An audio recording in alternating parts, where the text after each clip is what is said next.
presyo ng itlog ngayon sa Panay Island. Bagong update po yan, November 15, 2023. Ang presyo po ngayon ng Piwi, yung pinakamaliit na itlog, ang isang tray po ay 216. Sa pullets naman po ay 228 ang isang tray. Sa small size, 240 ang isang tray. Sa medium size, 246 ang isang tray. Sa large size po ay 249 ang isang tray. Sa extra large, 252 ang isang tray. Sa jumbo, 255 ang isang tray. Sa super jumbo, 262.50 pesos sa isang tray. Ayan na po ang latest na presyo ng itlog ngayon sa Panay Island. At sa Negros Island naman po, mas mataas po ng 10 piso or 15 pesos ang presyo ng kanilang itlog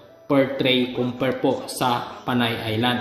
Ayan po ang latest na update ngayon. Galing po yan sa atin legit na source na ating pong pinagkukuwanan ng presyo ng itlog. At ang presyo po na aking nabanggit, yan po ay hango po ng dealers at retailers sa farm gate po na presyo. So ibig sabihin, pagdating po sa palengke, mas mahal pa po